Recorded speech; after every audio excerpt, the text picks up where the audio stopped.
어르신, 혹시 이런 생각을 해보신 적 있으십니까? 혼자 사는 게 이렇게 무서울 줄 누가 알았을까? 잠들기 전 텅 빈 방 안의 정막이 갑자기 가슴을 덮치고 새벽에 눈을 떴을 때 집안에 아무 소리도 없다는 사실이 유독 크게 느껴질 때가 있습니다. 그런데 혹시 아십니까? 혼자 사는 이 시간이 어쩌면 누구보다 자유롭고 풍요로운 삶으로 바뀔 수 있는 시작점일지도 모른다는 걸요. 우리는 흔히 누군가 옆에 있어야만 외롭지 않다고 생각합니다. 누군가 밥을 같이 먹어주고 말을 건네주고 문을 열면 왔어? 하고 맞아줄 사람이 있어야만 완전한 삶이라고 믿어왔습니다. 하지만 지금 한국의 현실은 다릅니다. 통계청 자료에 따르면 65세 이상 노인 150만 명 이상이 혼자 살고 있습니다. 혼자 먹고, 혼자 자고, 혼자 늙어가는 시대입니다. 이 현실 앞에서 많은 분들이 두려움을 느낍니다. 우울증, 무기력, 고립감, 그리고 그보다 더 깊은 나는 이제 필요 없는 사람이 된 걸까 하는 씁쓸한 감정까지. 하지만 저는 이 이야기를 듣는 어르신들께 한 가지 분명히 말씀드리고 싶습니다. 혼자인 것이 당신을 약하게 만드는 게 아니라 혼자인 자신을 어떻게 대하느냐가 당신의 삶을 결정합니다. 바로 이 지점이 오늘 영상의 핵심입니다. 혼자라는 사실은 바꿀 수 없어도 혼자 사는 방식은 얼마든지 바꿀 수 있습니다. 그리고 실제로 그렇게 자신의 삶을 완전히 바꾼 사람들이 존재합니다. 그 대표적인 사람이 바로 67세 정미란 씨입니다. 남편과 사별하고 아들 둘이 각자 지방에서 살게 되면서 완전히 혼자가 된 지 5년, 미란 씨의 삶은 처음엔 상상할 수 없을 만큼 무너졌습니다. 아침에 눈을 뜨면 아무 말도 하지 않은 채 하루가 지나가고 저녁이 되면 적막한 집안에서 텔레비전 불빛만 반짝였습니다. 냉장고에 있는 반찬은 늘 상했고 밥을 해도 혼자 먹기엔 의미가 없어 보였습니다. 그런데 어느 날 밤 미란 씨는 욕실 거울 앞에서 한참 동안 자신을 바라보다 문득 이렇게 생각했다고 합니다. 이렇게 살다간 정말 혼자 죽겠구나. 그리고 그 순간 마음속 깊은 곳에서 어떤 변화가 일어났습니다. 그래, 혼자라도 살아야 한다. 남편이 본다면 부끄럽지 않게 나 스스로에게 떳떳하게 살아야 한다. 바로 그 결심이 그녀의 인생을 바꿨습니다. 다음 날 아침, 그녀는 평소보다 1시간 일찍 일어났습니다. 창문을 활짝 열고 아침 공기를 들이마셨습니다. 찬 공기가 얼굴을 스치는 느낌, 햇살이 방 안으로 들어오는 순간 그녀는 오래 잊고 있던 감정을 느꼈다고 합니다. 아, 세상은 여전히 아름답구나. 그날 그녀는 혼자지만 정성스럽게 아침을 차렸습니다. 식탁보를 깔고 토스트를 굽고 계란을 부치고 따뜻한 우유 한 잔을 준비했습니다. 혼자 먹는 밥 한 끼를 마치 손님을 대접하듯 준비하며 그녀는 깨달았습니다. 혼자라는 건 비참함이 아니라 자유구나. 나만을 위해 이 식탁을 차릴 수 있구나. 그리고 이 작은 변화 하나가 그녀의 삶 전체를 움직이기 시작했습니다. 이것이 바로 우리가 이야기하려는 첫 번째 핵심입니다. 혼자 있는 시간을 두려움으로 채울 것인가? 아니면 나를 돌보는 시간으로 바꿀 것인가? 사실 나이가 들수록 외로움은 단순한 감정이 아닙니다. 미국 브리거명 대학 연구에 따르면 사회적 고립은 비만보다 위험하며 하루 15갭이 담배를 피우는 것만큼 건강에 악영향을 준다고 합니다. 외로움은 실제로 혈압을 올리고 스트레스를 증가시키고 면역력을 약하게 만듭니다. 그래서 많은 분들이 혼자 살아가는 것을 두려워합니다. 그런데 역설적으로 혼자 사는 삶을 더 건강하게 살아가는 사람들은 한 가지 공통점이 있습니다. 혼자를 약점이 아니라 자산으로 대한다는 것. 혼자 있는 시간에 집중하고 자신을 위해 작은 루틴을 만들고 스스로에게 따뜻한 말을 건네며 외로움과 정면으로 마주하고 인정합니다. 이것은 절대 약함이 아닙니다. 오히려 진짜 강함입니다. 미란 씨는 말합니다. 나는 남편과 함께 살 때보다 지금이 더 나답게 살아. 혼자지만 혼자가 아니라 온전히 내 삶의 주인이 된 것 같아. 어르신, 우리가 어릴 때부터 들어온 말이 있습니다. 늙으면 쓸쓸하다. 늙으면 외롭다. 하지만 그 말은 반쪽짜리 진실입니다. 늙어서 외로운 게 아니라 우리 스스로에게 시간을 쓰지 않을 때 외로워집니다. 이제부터 시작되는 6개의 이야기 속에서 우리는 혼자 사는 삶이 어떻게 천국으로 바뀌는지, 그리고 당신도 그 길을 걸을 수 있다는 사실을 알아가게 될 것입니다. 지금부터는 진짜 변화의 첫걸음을 이야기합니다. 혼자라는 사실을 인정하는 용기, 이것이 모든 변화의 시작입니다. 혼자 사는 삶을 천국으로 바꾼 사람들의 공통점은 아주 단순하지만 누구나 쉽게 하지 못하는 한 가지에서 시작됩니다. 바로 현실을 부정하지 않는 용기, 혼자라는 사실을 인정하는 용기입니다. 많은 사람들이 혼자라는 현실을 부끄러워하고 숨기고 부정하려고 애씁니다. 하지만 그것은 오히려 외로움을 더 깊게 만들 뿐입니다. 어떤 감정이든 부정할수록 더 커지고 밀어낼수록 더 강하게 돌아옵니다. 외로움도 마찬가지입니다. 외로움을 인정하지 않으면 외로움은 당신의 마음속에 숨어 조용히 번지고 결국 몸까지 병들게 합니다. 그래서 혼자 사는 삶을 행복하게 만들기 위한 첫 번째 단계는 바로 나는 지금 혼자이다 라는 사실을 담담하게 받아들이는 것입니다. 많은 심리학자들은 말합니다. 감정을 감추는 사람일수록 그 감정의 지배를 더 강하게 받는다고. 반대로 감정을 있는 그대로 인정하면 그 감정은 힘을 잃습니다. 외롭다고 말하는 순간 외로움은 당신을 조종하는 힘을 잃어버립니다. 스스로를 부끄러워하지 않고 자신의 상태를 솔직하게 바라보는 태도, 그것이 바로 새로운 삶의 시작입니다. 혼자가 되면 처음에는 많은 것들이 무섭습니다. 밥도 혼자 먹어야 하고, 밤이면 집이 너무 조용하고, 아플 때는 누구에게 말해야 할지조차 막막합니다. 하지만 그 순간에 이렇게 자신에게 말하는 것이 중요합니다. 그래, 나는 지금 혼자다. 하지만 괜찮다. 이 혼자라는 시간이 나를 더 단단하게 만들 수도 있다. 실제로 혼자 살면서 잘 적응한 사람들을 보면 공통적으로 이런 깨달음을 거쳤습니다. 현실을 숨기지 말자. 부끄럽지 말자. 있는 그대로 받아들이자. 이 아주 작은 깨달음이 큰 변화를 만들어냅니다. 혼자라는 현실을 받아들이면 그때부터 비로소 마음이 정리되고 무엇을 해야 하는지 보이기 시작하며 내가 어디까지 움직일 수 있는지가 명확해집니다. 자기 삶의 주도권을 회복하는 첫 번째 단계가 바로 이것입니다. 그리고 혼자라는 현실을 인정하는 순간 한 가지 놀라운 변화가 나타납니다. 자신을 돌보는 일의 우선순위가 바뀌기 시작한다는 것입니다. 더 이상 남을 위해 사는 것이 아니라 나를 위해 사는 삶이 시작됩니다.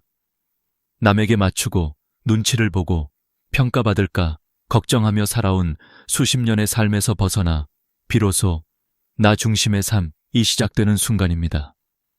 혼자라는 것은 결핍이 아니라 해방일 수도 있습니다. 누구에게도 설명할 필요 없고 누구의 허락도 필요 없고 누구의 기분을 맞출 필요도 없습니다. 혼자 있을 때 비로소 사람들은 자신이 누구인지, 어떤 감정을 숨기고 살아왔는지, 무엇을 좋아하고 무엇을 싫어하는지를 깨닫게 됩니다. 혼자 살면서 행복해진 사람들은 이렇게 말합니다. 혼자가 되니 오히려 나를 찾게 됐다. 이 말은 결코 과장이 아닙니다. 우리는 관계 속에서 살아가며 수많은 역할을 수행합니다. 누군가의 부모, 누군가의 자식, 누군가의 배우자, 누군가의 직장 동료, 누군가의 친구. 하지만 혼자가 되는 순간 우리는 그 모든 역할에서 벗어나 오직 나라는 존재만 남습니다. 그리고 그 순간부터 잊고 지냈던 진짜 나를 다시 만나게 되는 것입니다.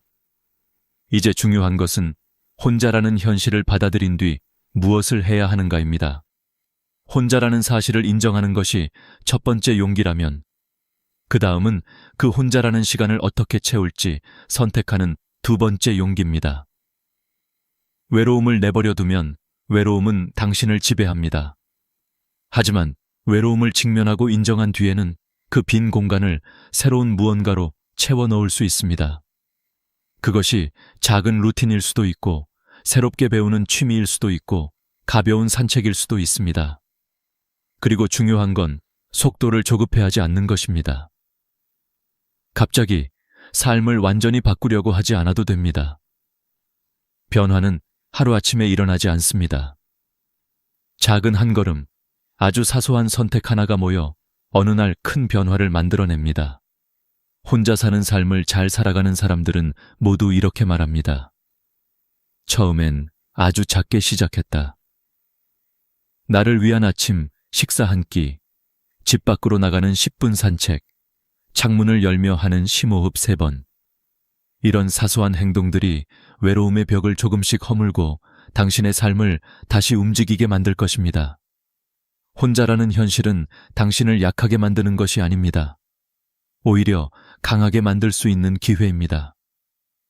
혼자 살아야 하는 상황이 두렵게 느껴질 수 있지만 그 두려움의 뿌리는 대부분 익숙하지 않음에서 옵니다. 하지만 사람이란 익숙해지면 두려움도 사라집니다. 혼자라는 현실을 담담하게 인정하는 것, 그 현실을 있는 그대로 바라보는 것, 그것이 바로 앞으로 펼쳐질 삶을 새롭게 설계하기 위한 첫 단계입니다. 이제 당신의 삶은 다시 시작될 수 있습니다. 혼자라는 것은 끝이 아니라 시작입니다. 혼자라는 상황을 받아들였을 때 비로소 진짜 자유가 찾아옵니다. 누군가에게 기대야 한다는 의무에서도, 누군가를 돌봐야 한다는 부담에서도 벗어나 오롯이 나를 위한 삶을 선택할 수 있습니다. 그리고 이 선택은 당신을 더 강하게 하고 더 단단하게 만들며 더 자유롭게 만들어줄 것입니다. 혼자인 시간이 많아졌다면 이것은 새로운 인생을 설계할 수 있는 가장 좋은 기회입니다.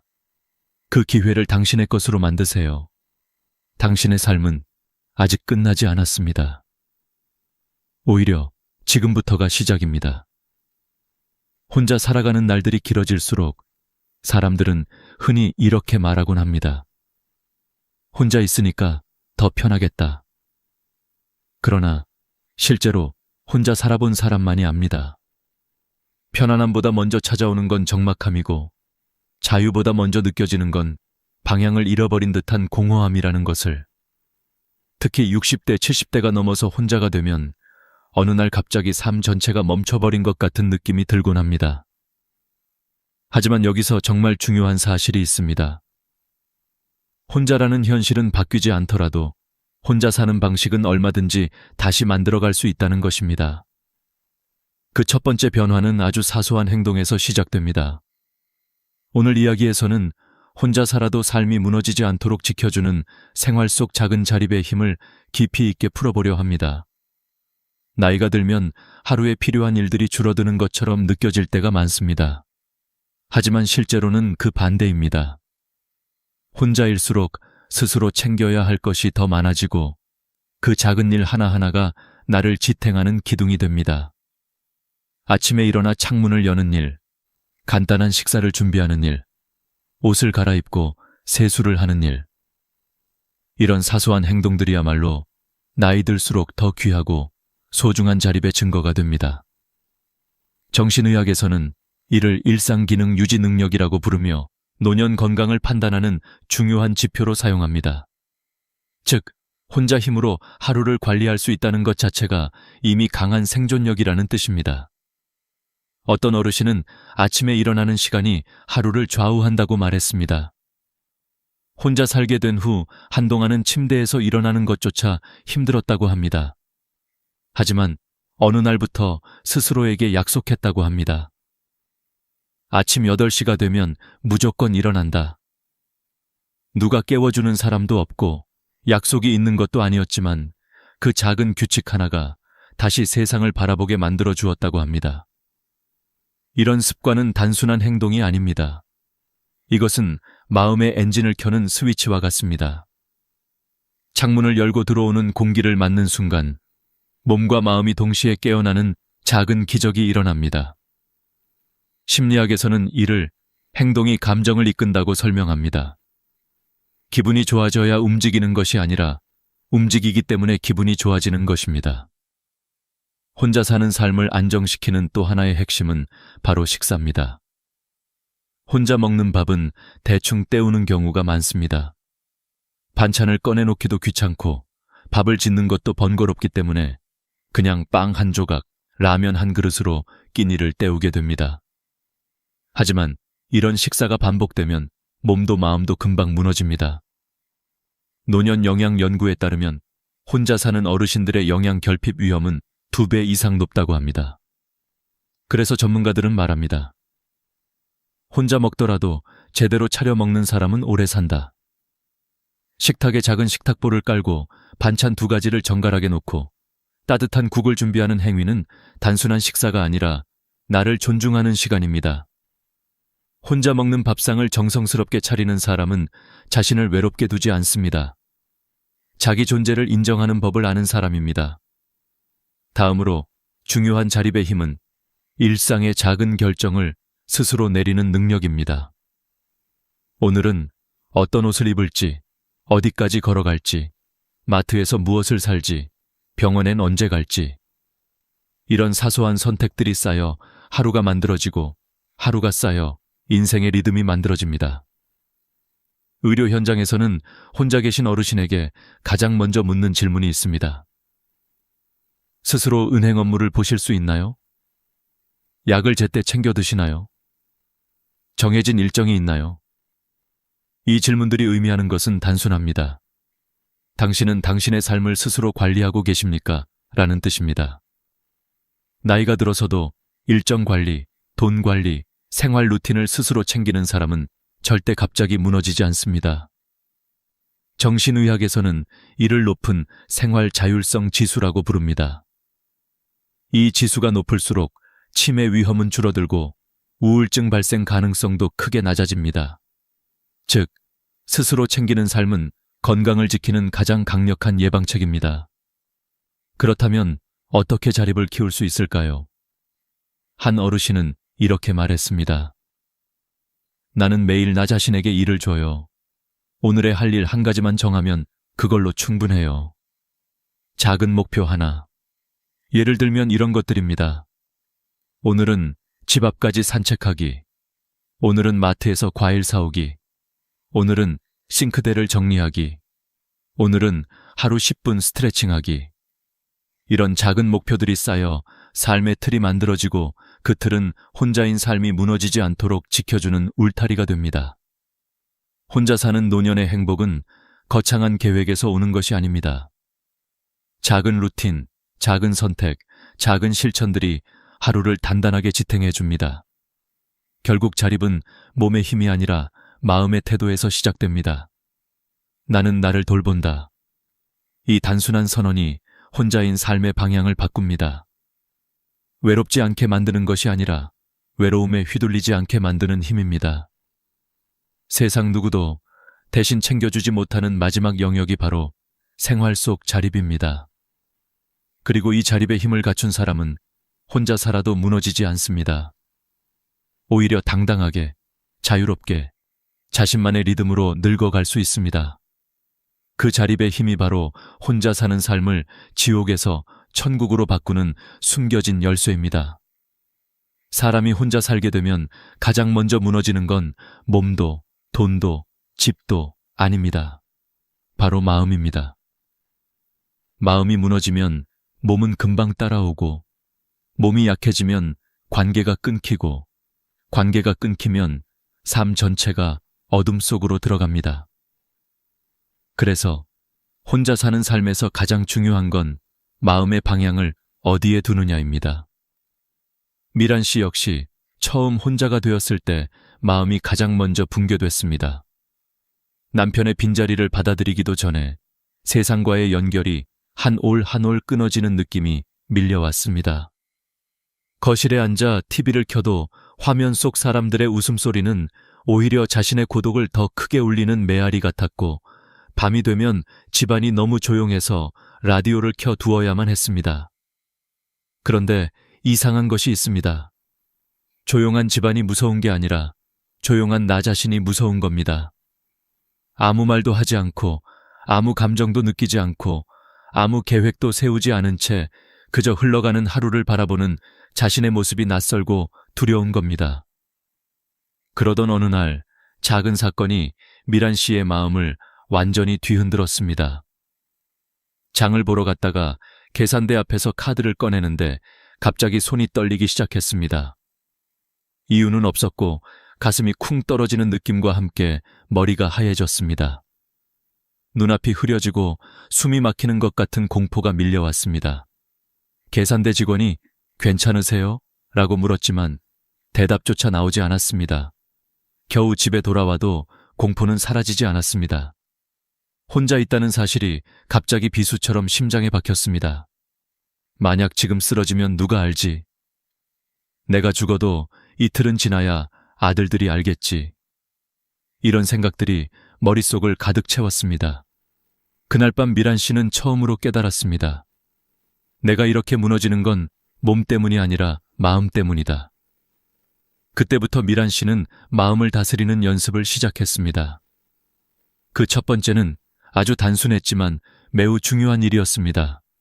바로 내 감정에 이름 붙이기였습니다. 아침에 일어나 기운이 없으면 기운이 없네. 외로우면 외롭네. 무서우면 무섭네. 이렇게 한마디씩 말해주는 겁니다. 마음을 숨기면 마음은 더 굳어지고 감정을 억누르면 몸이 대신 아파집니다. 그런데 감정에 이름을 붙이면 놀랍게도 감정이 조금은 느슨해집니다.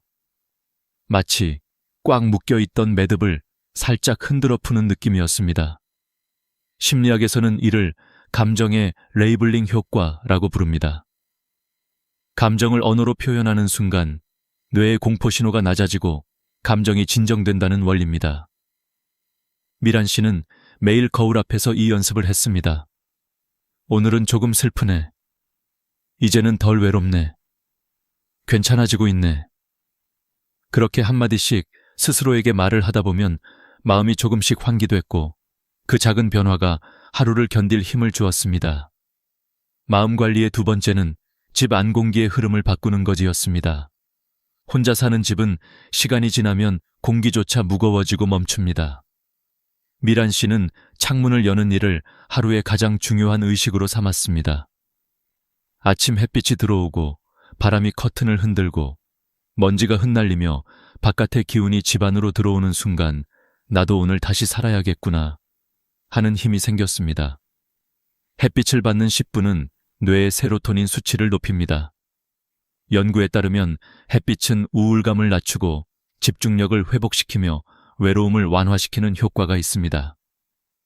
그래서 미란 씨는 매일 아침 창가에 앉아 따뜻한 차를 마시며 하루를 시작했습니다. 혼자라도, 아니 혼자이기에 더 느긋하게, 더 온전히 자신의 시간을 누릴 수 있었습니다. 마음 관리의 세 번째는 내 공간에 작은 생명 하나 드리는 것이었습니다. 바로 화분입니다. 미란 씨는 작은 초록 식물 하나를 들여 베란다에 두었습니다. 식물에 이름도 지어주었습니다. 초롱이. 매일 물을 주며 오늘도 잘 있었니? 하고 말을 걸었습니다. 처음엔 어색했지만 어느 순간부터 초롱이의 잎이 하루가 다르게 커가는 걸 보는 게 큰 기쁨이 되었습니다. 식물은 사람의 외로움을 줄이고 삶의 활력을 높입니다. 연구에 따르면 식물 돌보는 행동은 우울감을 낮추고 심박수를 안정시키며 치매 위험도 줄여준다고 합니다. 무엇보다 식물은 당신이 누구인가를 기억하게 해주는 존재입니다. 누군가를 돌본다는 행위가 나를 다시 살아있게 만들기 때문입니다. 마음 관리의 네 번째는 작은 목표 하나 만드는 것이었습니다. 거창한 목표가 아니라 아주 작은 목표였습니다. 예를 들어 오늘은 동네 한 바퀴 걷기, 오늘은 좋아하는 빵 사 먹기, 오늘은 꽃시장 구경하기. 작은 목표를 이루면 뇌에서 도파민이 분비되어 만족감과 자신감을 줍니다. 목표가 작을수록 실패할 가능성도 적고 성공의 경험은 계속 쌓입니다. 이 작은 성공이 몇 날 며칠을, 몇 달을 버티는 힘이 됩니다. 마음 관리의 5번째는 관계의 기준을 새로 세우는 것이었습니다. 혼자 산다고 해서 모든 사람과 가까이 지낼 필요는 없습니다. 오히려 거리가 필요한 관계도, 이제는 내려놓아야 하는 관계도 있습니다. 마음이 편한 사람 한 명만 있어도 충분합니다. 편하지 않은 관계에 억지로 매달리면 마음의 에너지가 고갈됩니다. 머리로는 알지만 대부분 사람들은 여전히 관계에서 상처받습니다. 그 이유는 단순합니다. 기대하기 때문입니다. 기대를 놓는 순간 관계는 훨씬 가벼워지고 오래갑니다. 미란 씨도 더 이상 아들들에게 기대하지 않기로 했습니다. 대신 수채화 교실에서 만난 친구들과 새로운 관계를 만들었고 그 관계 속에서 따뜻함을 얻었습니다. 삶은 결국 누가 오래 남느냐가 아니라 누가 내 마음에 평화를 주느냐로 결정됩니다. 마음 관리의 마지막 단계는 나를 용서하는 것이었습니다. 지나온 세월, 실패, 후회, 미안함, 서운함, 이 모든 것이 나를 짓누릅니다. 미란 씨는 거울 앞에서 이렇게 말했습니다. 이제 그만 나를 용서하자. 잘못 살아온 게 아니라 최선을 다해 살아온 거니까. 이 한마디가 마음에 응어리진 수십 년의 짐을 조금씩 풀어주었습니다. 마음을 정리할 때 삶이 정리되고 마음이 치유될 때 몸도 치유됩니다. 혼자 사는 삶은 결국 마음의 싸움입니다. 하지만 마음만 잘 붙잡으면 혼자 사는 삶은 절대로 지옥이 되지 않습니다. 오히려 누군가와 살 때는 느낄 수 없던 자유, 평온, 기쁨이 더 깊게 스며듭니다. 그리고 그 마음 관리의 첫걸음은 언제나 같습니다. 외로움과 두려움을 부정하지 말고 조용히 말하는 것입니다. 그래, 외롭다. 하지만 나는 계속 살아갈 거다. 그 한마디가 오늘을 버티게 하고 내일을 살게 합니다. 노년의 삶이 가장 고요해지는 순간은 몸이 아니라 마음이 조용히 닫혀갈 때입니다. 많은 어르신들이 이렇게 고백하셨습니다. 몸이 아파서 힘든 줄 알았는데 알고 보니 마음이 아파서 더 힘들더라. 바로 그 지점이 우리가 반드시 넘어야 하는 5번째 산, 마음의 회복과 관계의 재탄생입니다. 나이가 들수록 인간관계는 단순해지고 대신 더 날카로워집니다. 젊을 때는 수십 명과 어울려도 별로 상처받지 않지만 60이 넘으면 한마디 말, 한 번의 침묵, 한 번의 무관심이 마음 깊숙이 박혀 오래 남습니다. 미란 씨도 그랬습니다. 남편의 죽음보다 더 아프게 느껴졌던 건 주변 사람들과의 거리가 갑자기 멀어지는 순간이었습니다. 가까웠던 친구들이 하나둘 병들어 연락이 끊기고 딸들은 멀리 떠나 바쁘다는 이유로 전화를 미루고 이전엔 편하게 나누던 대화가 이젠 조심스러운 말투로 바뀌어버리고 그렇게 관계는 서서히 그녀의 손에서 빠져나갔습니다. 그런데 미란 씨는 어느 날 문득 깨달았습니다. 사람을 잃는 건 삶의 일부지만 사람을 다시 맞이하는 것도 삶의 일부구나. 이 깨달음은 아주 작은 실천에서 시작되었습니다. 동네 마트에서 계산대 직원에게 먼저 인사하기, 공원에서 마주친 사람에게 가볍게 목례하기, 버스 정류장에서 옆에 앉은 이에게 날씨 이야기 한마디 건네기. 처음엔 어색하고 떨렸지만 그 작은 시도가 미란 씨를 다시 세상과 연결하는 다리가 되었습니다. 심리학자들은 이런 관계를 약한 연결, weak ties 이라고 부릅니다. 가족처럼 깊지는 않지만 반복적으로 마주하고 가벼운 대화를 나누는 관계가 외로움을 크게 낮춘다는 과학적 연구가 있습니다. 우리가 흔히 생각하는 친밀한 관계만이 삶을 지탱하는 것은 아닙니다. 오히려 가벼운 인사, 짧은 대화, 스쳐 지나가는 친절들이 노년의 정신 건강을 더 크게 지켜줍니다. 미란 씨도 이렇게 말했습니다. 나는 그 사람들의 이름도 몰라요. 그런데 이상하게 그 얼굴만 보면 마음이 놓여요. 바로 이것이 노년의 관계가 가진 힘입니다. 익숙한 얼굴 하나가 하루를 버티게 하고 짧은 대화 하나가 밤의 외로움을 덜어줍니다. 이 관계는 당신의 삶을 조용히 그러나 확실하게 밝힙니다. 그리고 미란 씨는 여기서 한 발 더 나아갔습니다. 그녀는 관계의 기준을 새롭게 세웠습니다. 젊을 때는 상대가 나에게 잘해주는지, 예의를 지키는지, 얼마나 자주 연락하는지에 민감했습니다. 하지만 70이 넘어 다시 혼자가 되었을 때 그녀는 깨달았습니다. 나를 편안하게 하는 사람이 진짜 좋은 사람이다. 그래서 기준을 바꾸었습니다. 연락이 뜸해도 마음이 따뜻한 사람, 자주 보지 않아도 만나면 편안한 사람, 말수가 적어도 함께 있으면 불안하지 않은 사람. 이런 관계만 남기고 나머지는 천천히 거리를 두었습니다. 심리학에서는 이를 정서적 선택성, emotional selectivity 이라고 합니다. 나이가 들수록 사람은 자연스럽게 불필요한 관계를 줄이고 진짜 의미 있는 관계에 집중하게 됩니다. 그리고 이 과정은 우리 삶의 질을 극적으로 높입니다. 미란 씨가 관계에서 가장 힘들어했던 건 기대였습니다. 자녀가 먼저 연락해 주길 기대하고, 친구가 먼저 챙겨주길 기대하고, 누군가 자신을 이해해 주길 기대하면서 그 기대가 채워지지 않을 때 깊은 상처를 받았습니다. 그러나 어느 날 그녀는 이렇게 말했습니다. 기대를 내려놓으니 마음이 참 가벼워졌어요. 내가 먼저 연락하면 되지. 내가 먼저 인사하면 되지. 실제로 연구에 따르면 기대치를 낮추는 것만으로도 인간관계의 만족도가 크게 올라간다고 합니다. 관계는 밀고 당기는 줄다리기가 아닙니다. 내가 마음 편한 만큼의 거리를 유지하는 것입니다. 가까우면 부딪히고 멀어지면 끊어집니다. 그래서 미란 씨는 이렇게 말했습니다. 사람은 많을 필요가 없어요. 나를 편하게 해주는 사람 한 명만 있어도 충분해요. 노년에 중요한 건 깊은 관계가 아니라 지탱해주는 관계입니다. 짧은 통화 한 번, 문자 메시지 한 줄, 잘 지내세요? 라는 말 한마디면 충분합니다. 이 작은 연결이 고립을 막아주고 외로움을 줄여주고 삶의 의미를 만들어줍니다.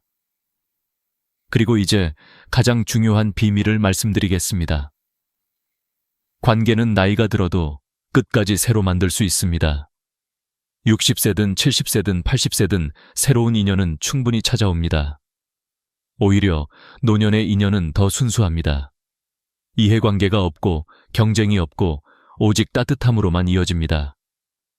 혼자 사는 삶에서 관계는 선택입니다. 당신을 힘들게 하는 관계는 놓아도 됩니다. 당신을 편하게 하는 관계는 붙잡으세요.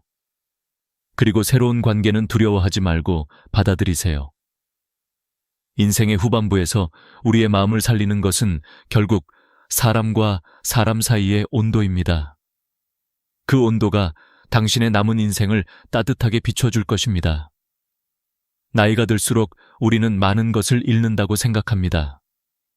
젊음도, 사람도, 관계도, 건강도. 그러나 제가 오래 살아보니 알게 된 게 있습니다.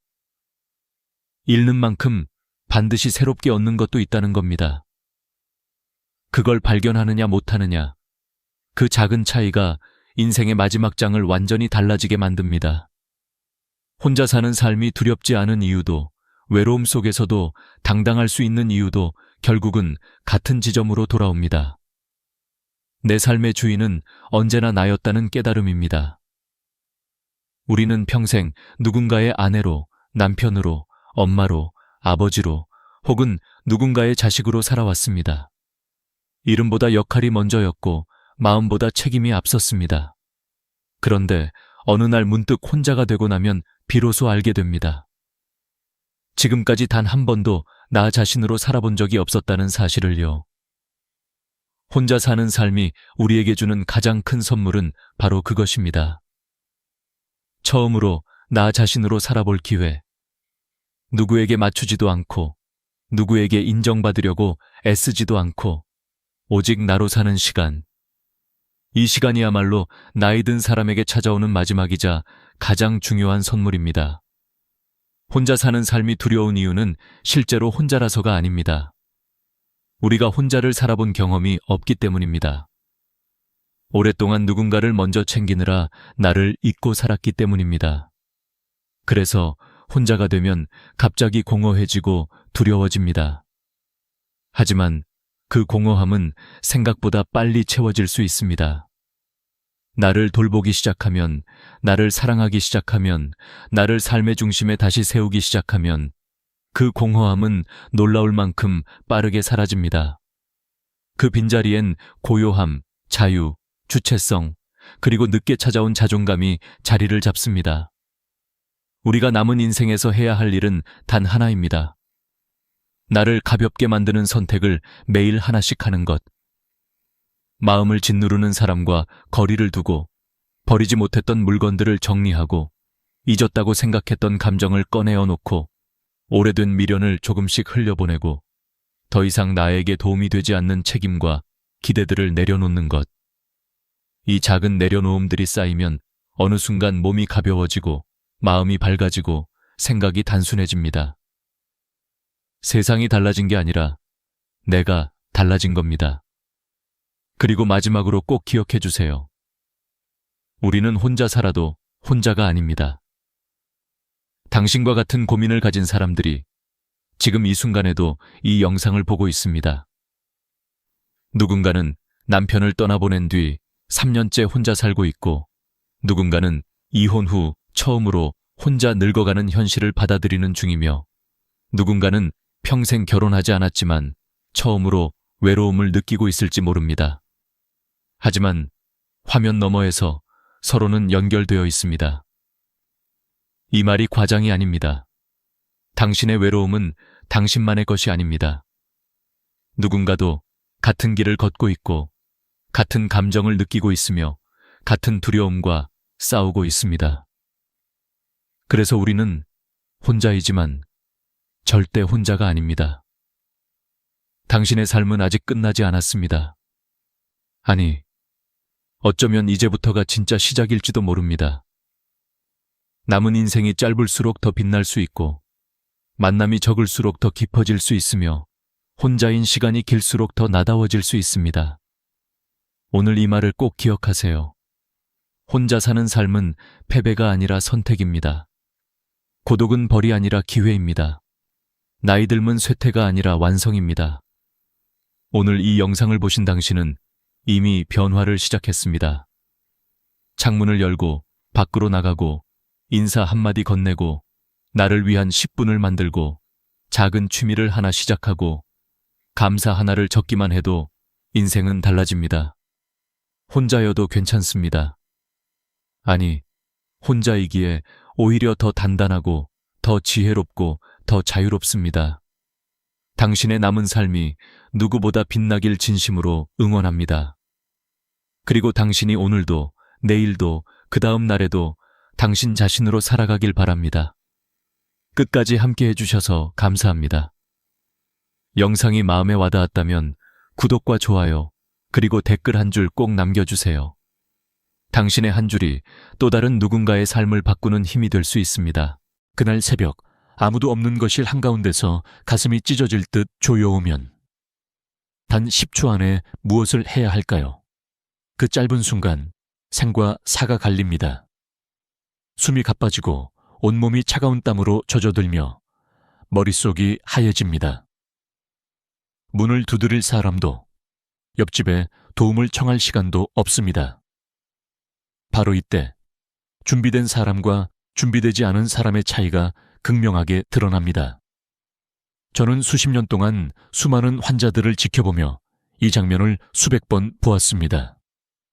심장이 경고를 보낼 때 대부분의 사람들은 놀라서 아무것도 못하거나 엉뚱한 선택을 합니다.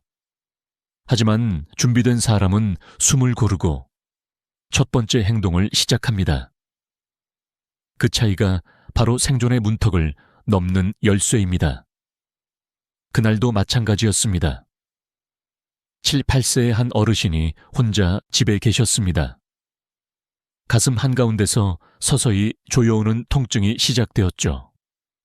처음에는 전날 저녁을 과식했나 싶었지만 불편함은 점점 강해졌고 왼팔과 턱까지 뻗쳐갔습니다. 그는 바로 깨달았습니다. 이건 심장마비다. 그리고 그는 머릿속에 새겨둔 첫 단계를 실행했습니다. 모든 행동을 멈추고 가까운 의자의 등을 기대고 앉았습니다. 산책을 나가려던 발걸음을 멈춘 그 결정이 그의 생명을 지켰습니다. 왜냐하면 심장마비 때 움직이면 심장의 부담이 급격히 커지고 의식을 잃는 시간이 훨씬 빨라지기 때문입니다. 이제 상상해 보십시오.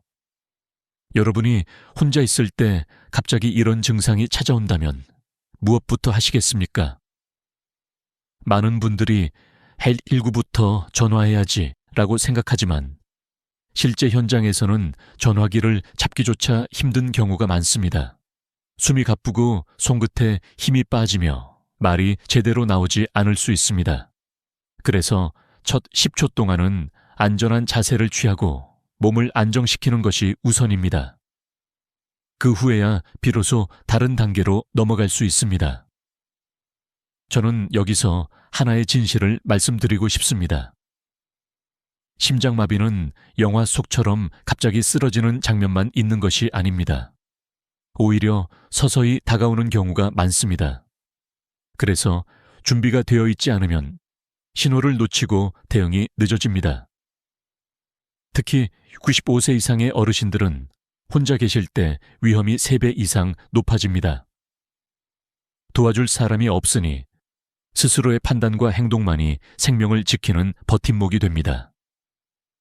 10초라는 시간은 짧지만 그 안에 해야 할 행동은 단순합니다.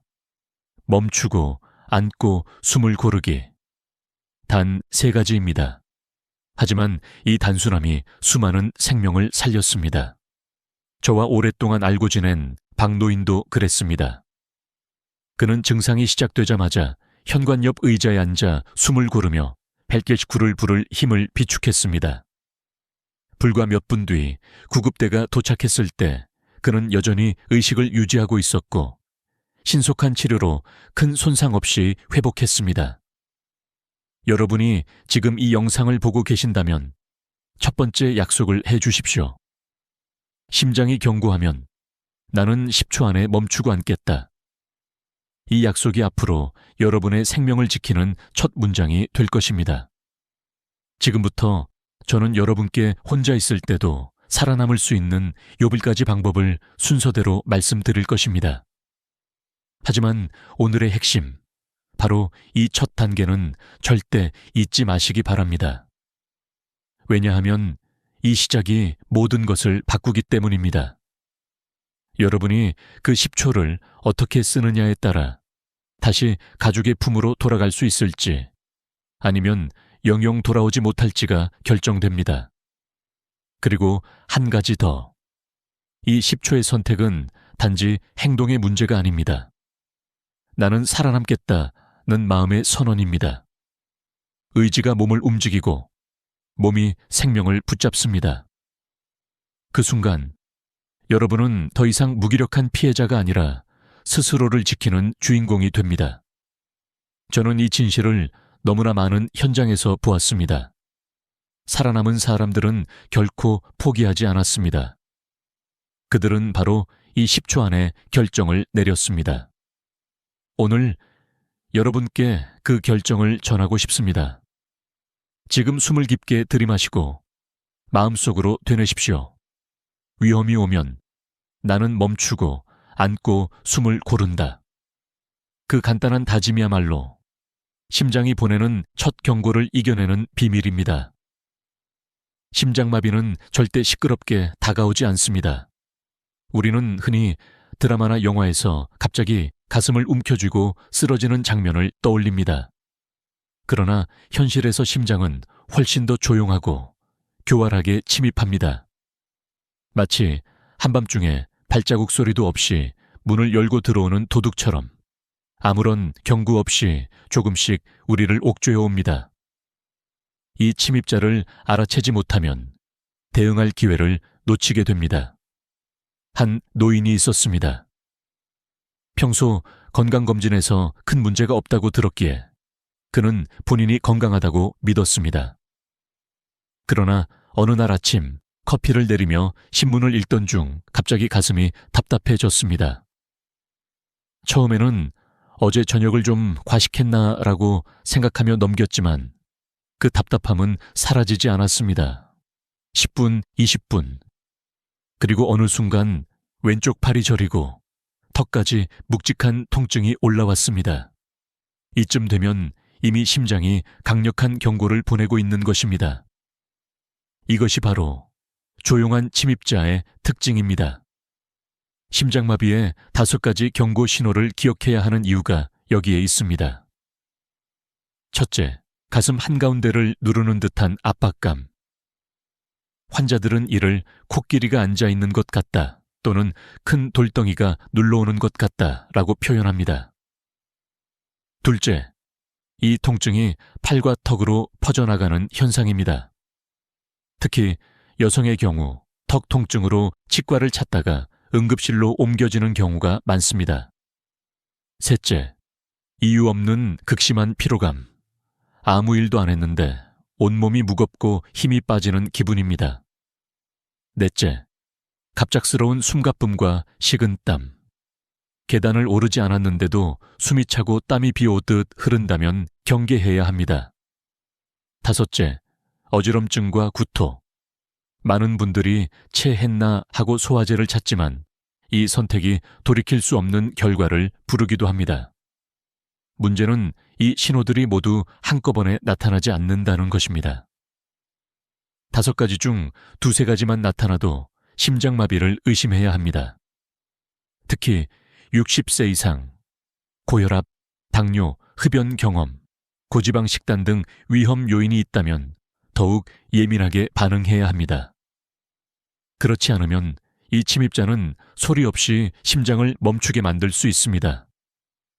실제로 제가 겪었던 사례 중에는 증상을 무시하고 집안일을 계속하다가 쓰러진 분이 많습니다. 그분들은 조금 쉬면 괜찮아지겠지라고 생각했습니다. 하지만 심장은 그렇게 기다려주지 않습니다. 신호를 보내는 시간은 길어야 몇 시간, 짧으면 30분 안에 위기가 찾아옵니다. 여기서 중요한 것은 증상 자체보다 인식의 속도입니다. 내가 지금 느끼는 것이 소화불량인지 단순한 피로인지 고민하는 시간보다 혹시 심장마비일 수 있다고 의심하는 순간 행동해야 합니다. 왜냐하면 의심이 빠를수록 생존 확률은 기하급수적으로 올라가기 때문입니다. 저는 종종 강의에서 이렇게 말합니다. 심장은 거짓말을 하지 않는다. 그러나 우리는 심장을 자주 무시한다. 이 말의 의미는 단순합니다. 몸이 보내는 신호를 무겁게 받아들여야 한다는 것입니다. 누군가는 너무 예민하게 반응하는 거 아니냐고 묻지만 예민함 덕분에 살아남은 사람들을 저는 수없이 보았습니다. 여러분도 오늘부터 이 조용한 침입자의 패턴을 기억하십시오. 가슴이 조여오고 통증이 퍼지고 이유 없이 피곤해지고 숨이 차고 어지럽다면 그것은 단순한 피로나 체기가 아닐 수 있습니다. 그 순간이 바로 우리가 다음 단계로 넘어가야 할 때입니다. 이 신호들을 아는 것만으로도 이미 여러분은 절반은 준비된 셈입니다. 나머지 절반은 행동입니다. 그리고 그 행동이 바로 혼자서도 살아남을 수 있는 유부까지 방법입니다. 이제 그 구체적인 방법으로 들어가겠습니다. 혼자 있을 때 심장마비가 찾아온다면 생존의 가능성을 높이기 위해 반드시 기억해야 할 9가지 행동이 있습니다. 이 순서와 이유를 알고 있으면 패닉에 빠지지 않고 몸을 지킬 수 있습니다. 그리고 이 9가지는 단순히 지식이 아니라 반사적인 습관이 되어야 합니다. 왜냐하면 실제 상황에서는 생각할 시간이 거의 없기 때문입니다. 첫 번째, 모든 행동을 즉시 멈추고 안전한 곳에 앉습니다.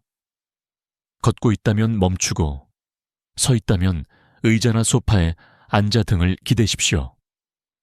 바닥에 주저앉으면 혈액순환이 더 나빠지고 일어나기도 힘들어집니다. 실제로 제가 만난 한 노인은 집 앞에서 쓰레기를 버리려다 증상이 시작되었는데 곧바로 현관 의자에 앉아 위기를 넘겼습니다. 반대로 계속 움직이며 버티려다 길에서 쓰러진 경우는 발견되기까지 시간이 길어져 치명적 결과로 이어졌습니다. 두 번째, 아스피린 100mg론 한 알을 씹어서 삼키지 않고 혀 밑에서 녹입니다. 이렇게 하면 위로 내려가기 전 바로 혈액에 흡수되어 혈전을 녹이는 효과가 빨라집니다. 단, 위궤양이 있거나 아스피린 알레르기가 있다면 이 단계는 건너뛰어야 합니다. 제가 만난 76세 할머니는 이 방법으로 심장 손상을 40% 줄일 수 있었습니다. 물론 아스피린이 없다면 당황하지 말고 다음 단계로 바로 넘어가면 됩니다. 세 번째, 179에 신고하고 주소를 또렷하게 전달합니다. 서울시 굿동, 아파트 동파타란, 호 심장마비 증상, 연령, 상태를 짧고 명확하게 말해야 합니다. 심장마비 상황에서는 의식이 흐려지기 전 첫 1275초에 모든 중요한 정보를 전달하는 것이 중요합니다. 이때 목소리가 떨리더라도 당황하지 말고 준비된 문장을 그대로 읽듯이 말하십시오. 네 번째, 대문을 열어두고 비밀번호나 열쇠 위치를 눈에 띄는 종이에 적어둡니다. 응급대원이 도착했는데 문이 잠겨 있으면 귀중한 시간을 낭비하게 됩니다. 혹시 도둑이 들면 하는 걱정보다 생명이 우선입니다. 실제로 문을 미리 열어둔 덕분에 16분 만에 병원 도착, 수술로 완전히 회복한 사례가 많습니다. 다섯 번째, 몸을 45도 각도로 기대고 다리를 심장보다 약간 높게 올립니다. 이렇게 하면 심장에서 머리로 가는 혈류를 유지하면서 폐에 물이 차는 것을 줄일 수 있습니다. 완전히 눕지 말고 너무 곧게 앉지도 마십시오. 쿠션이나 베개를 이용하면 좋습니다. 이 자세 하나로 의식을 끝까지 유지한 환자를 여러 번 보았습니다. 여섯 번째, 가족에게 전화 대신 짧은 문자로 알립니다. 심장마비 증상, 119 신고, 병원 이동 예정처럼 간단하게 쓰고 한 명이 아닌 여러 명에게 동시에 보내십시오. 전화를 하면 대화로 심장에 부담을 주고 중요한 시간을 허비할 수 있습니다. 일곱 번째, 4초 동안 코로 들이마시고 6초 동안 입으로 내쉬는 복식 호흡을 반복합니다. 숨을 내쉴 때 후, 소리를 내면 더 천천히, 안정적으로 호흡할 수 있습니다. 이 호흡법은 심장 박동을 안정시키고 혈압을 낮춰주며 불안감을 완화하는 효과가 있습니다. 실제로 한 노인은 이 호흡법에 집중하면서 두려움이 줄고 마음이 차분해졌다고 했습니다. 이 6가지를 순서대로 하면 이미 병원에 도착하기 전 생존 확률을 크게 끌어올릴 수 있습니다. 하지만 가장 중요한 것은 미리 연습입니다. 머릿속으로만 아는 것과 몸이 기억하는 것은 전혀 다릅니다. 최소 한 달에 한 번은 실제 상황을 가정하고 반복해 보십시오. 그리고 오늘부터 여러분의 집과 마음속에 이 7단계를 새겨두길 바랍니다. 그것이 혼자 있어도 살아남는 힘이 됩니다. 미리 준비된 사람은 위기 속에서도 침착합니다. 그 이유는 단순합니다. 몸과 마음이 이미 어떻게 행동할지를 기억하고 있기 때문입니다. 오늘 말씀드릴 4가지 준비 습관은 여러분이 혼자 있을 때도 심장마비를 이겨낼 수 있도록 돕는 필수 생존 장치입니다. 첫 번째, 대문 열기와 비밀번호 노출 연습입니다. 현관 비밀번호나 열쇠 위치를 A4 용지에 큼지막하게 적어 현관문 안쪽이나 거실 테이블에 두십시오. 평소에는 보이지 않게 두더라도 위기 상황에서는 바로 문에 붙일 수 있도록 준비합니다. 일주일에 한 번은 실제로 연습하세요. 문을 열고 종이를 붙이고 자리에 앉는 데 걸리는 시간을 재보면 처음에는 22분이 바로 생사의 경계입니다. 두 번째, 휴대폰 응급 단축번호 설정입니다. 대부분의 스마트폰에는 전원 버튼이나 볼륨 버튼을 연속으로 눌렀을 때 벨킬구에 자동 신고하고 미리 지정한 가족에게 위치와 상황을 전송하는 기능이 있습니다. 하지만 실제로 이 기능을 알고 설정해둔 분은 드뭅니다. 젊은 가족에게 부탁해 반드시 설정해 두십시오. 심장마비로 말이 잘 안 나오거나 손이 떨려도 버튼 몇 번이면 도움을 받을 수 있습니다. 세 번째, 잠금 화면에 의료 정보를 저장하는 습관입니다. 혈액형, 복용 중인 약, 알레르기, 주치의 연락처를 휴대폰 잠금 화면에 표시해두면 응급대원과 의료진이 도착 즉시 확인할 수 있습니다. 응급실에서 가장 답답한 순간 중 하나는 환자가 의식을 잃었는데 어떤 약을 먹는지, 어떤 병력이 있는지 알 수 없는 경우입니다. 이 정보만 있어도 치료 시작 시간이 30분 이상 빨라질 수 있습니다. 네 번째, 아스피린과 응급행동지침을 냉장고 문에 부착하는 것입니다. 종이에 심장마비 응급법 1. 앉기 2.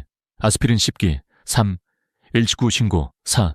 문 열기 소도 45도 기대기 69 문자 보내기 746 호흡 이렇게 적어 붙여두고 바로 옆에는 유통기한이 넉넉한 아스피린 한 통을 두십시오.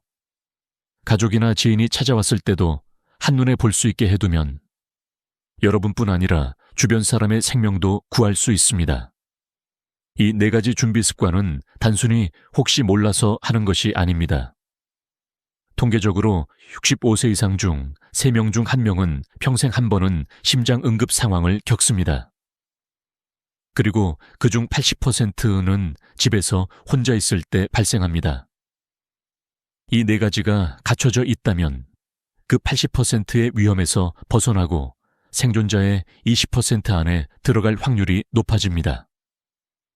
저는 수년간 환자와 보호자들에게 위기는 언제나 예고 없이 온다 라고 말해왔습니다.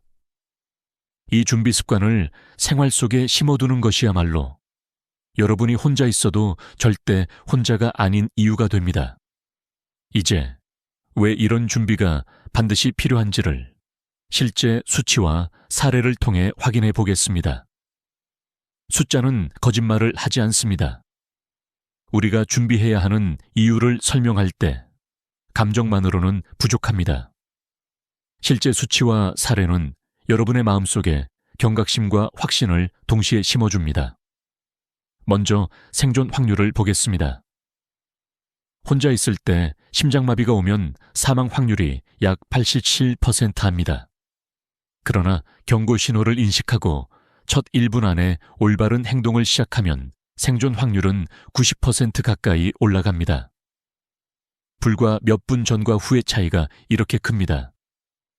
이는 제가 직접 치료한 수백 명의 환자 데이터에서도 확인됩니다. 한 예를 들어보겠습니다. 76세 김모 어르신은 아침 산책을 나가려다 가슴 압박감과 왼팔 저림을 느꼈습니다. 그는 제가 강연에서 설명한 7단계를 떠올렸습니다. 45도 기대기, 아스피린 씹기, 벨치구 신고, 대문 열기, 문자 전송, 호흡 조절. 구급대가 도착했을 때 그는 의식을 유지하고 있었고 심장 손상은 최소화됐습니다. 반면 같은 나이의 다른 환자는 소화불량인가 보다 하고 약만 먹으며 참다가 쓰러졌고 발견됐을 땐 이미 소생이 불가능했습니다.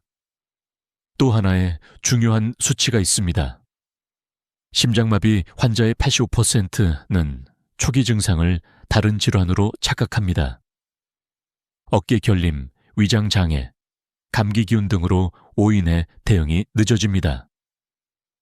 특히 여성은 턱 통증, 이유 없는 피로감, 소화불량이 주요 신호로 나타나는 경우가 많습니다. 이 때문에 치과나 약국에 들렀다가 응급실로 실려오는 사례도 적지 않습니다.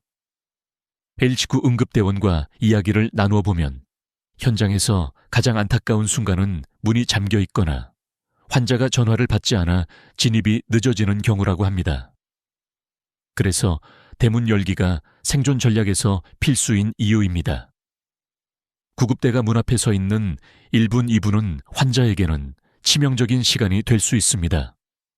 심장의 생리학적 이유도 간단합니다. 심장마비가 발생하면 심근의 혈액 공급이 막히고 산소 결핍으로 세포가 빠르게 손상됩니다. 1분마다 손상 범위는 넓어지고 10분 이상 지나면 돌이킬 수 없는 뇌 손상 가능성이 커집니다. 이런 상황에서 우리가 해야 할 모든 행동은 결국 시간을 벌기입니다. 병원에 도착하기 전 심장이 최대한 버틸 수 있도록 돕는 것. 이것이 7단계의 목적입니다. 그리고 한 가지, 심장마비는 건강검진에서 정상 판정을 받았다고 해서 안심할 수 없습니다. 제가 치료했던 환자 중 절반 이상은 검사에서 큰 이상이 없던 분들이었습니다. 심장마비의 위험은 나이, 생활습관, 가족력, 스트레스 등 여러 요인이 함께 작용합니다. 이제 여러분이 알아야 할 것은 분명합니다. 숫자와 사례는 우리에게 말합니다. 준비하는 사람만이 살아남는다.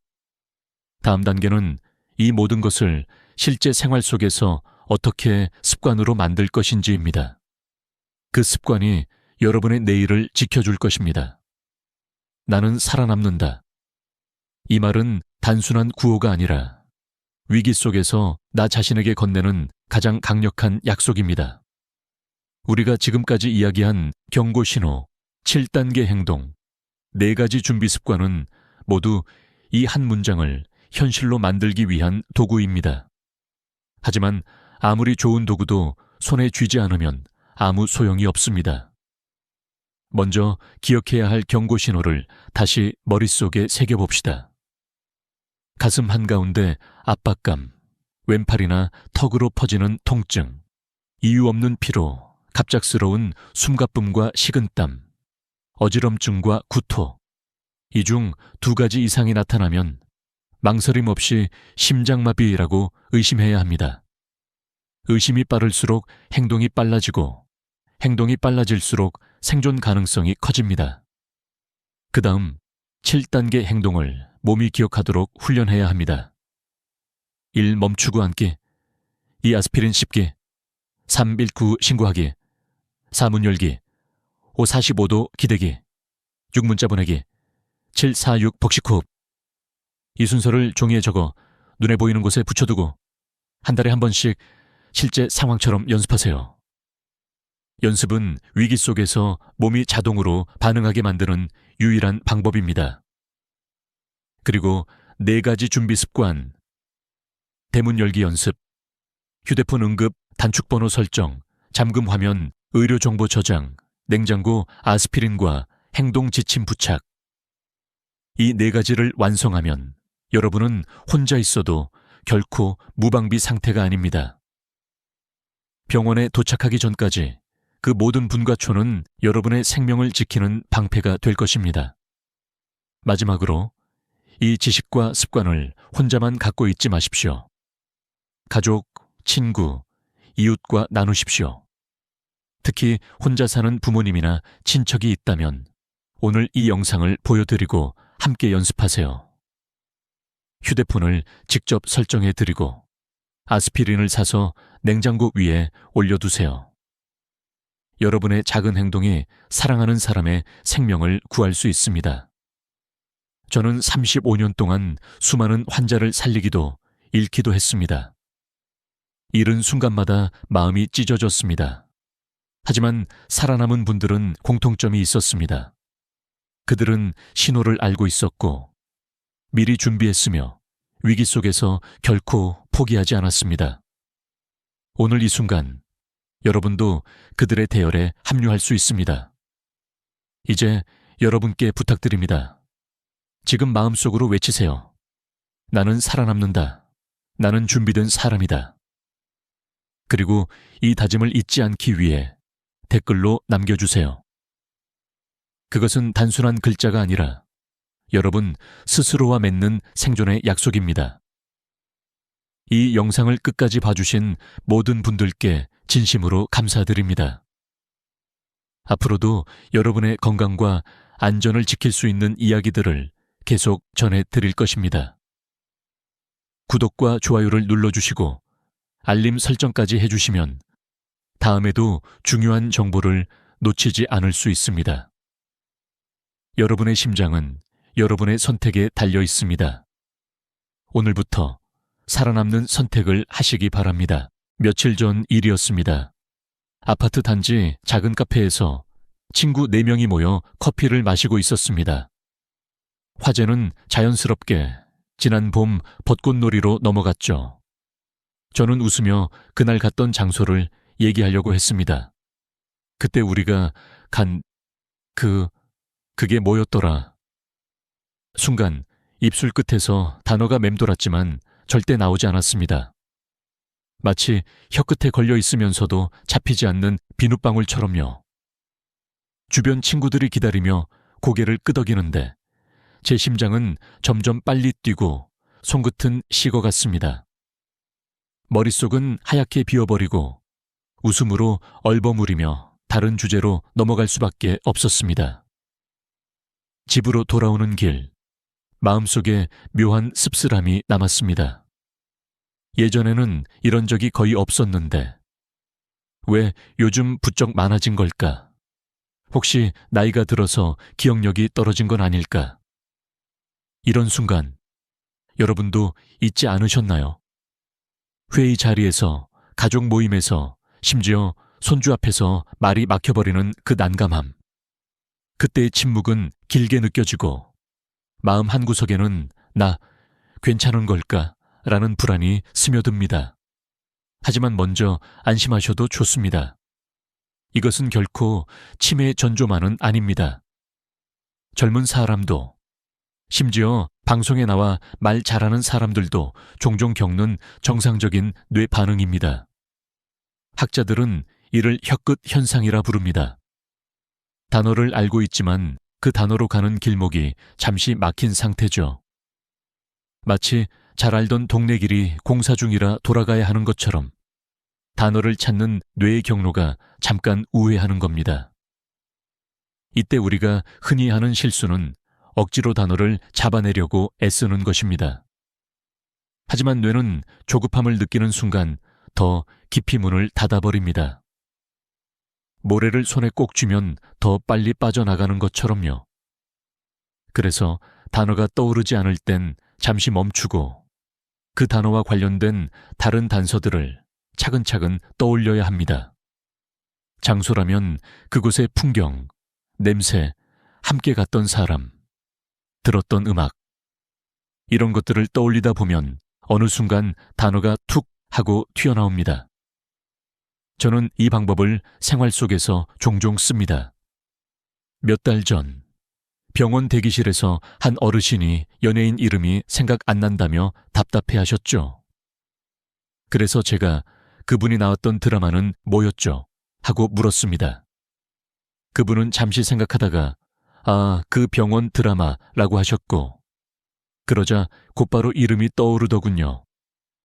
뇌는 이렇게 우회로를 찾으면 금세 길을 열어줍니다. 또 하나 중요한 건 말을 천천히 하는 습관입니다. 우리는 생각난 걸 바로 말하려다 단어가 비어버리는 경우가 많습니다. 대신 숨을 한번 고르고 한 문장을 끝까지 마친 후 다음 문장을 준비해 보세요. 이렇게 하면 뇌가 단어를 정리할 시간을 벌 수 있어 훨씬 매끄럽게 말할 수 있습니다. 제가 존경하는 78세의 한 지인은 매일 아침 신문을 소리내어 읽습니다. 그리고 그날 읽은 단어 중 하나를 골라 손주에게 그 뜻을 설명해 줍니다. 오늘 단어는 배려야. 네가 친구한테 의자를 양보한 게 바로 배려야. 이렇게 입 밖으로 자주 꺼내는 단어는 뇌 속에서 자주 쓰는 정보로 분류돼 언제든 꺼낼 수 있게 됩니다. 혹시 지금 이 이야기를 들으며 오늘 하루 동안 단어가 막혔던 순간이 떠오르셨나요? 그렇다면 오늘 밤부터라도 작은 변화를 시작해 보십시오. 단어가 떠오르지 않을 때 억지로 찾으려 하지 말고 관련된 그림을 먼저 그려보기. 하루에 한 번은 새로운 단어를 소리내어 말하기. 이 두 가지만 지켜도 머릿속의 하얀 안개가 조금씩 걷히기 시작할 것입니다. 그리고 잊지 마십시오. 단어가 잠시 멀어져 있는 건 길을 잃은 게 아니라 조금 돌아가고 있는 것뿐입니다. 때로는 그 돌아가는 길에서 더 따뜻한 기억과 새로운 아이디어를 발견할 수도 있습니다. 그러니 부끄러워하지 마시고 오늘부터 뇌와 대화를 시작해 보세요. 그것이 50세 이후에도 80세가 되어도 대화를 즐겁게 이어가는 가장 확실한 방법입니다.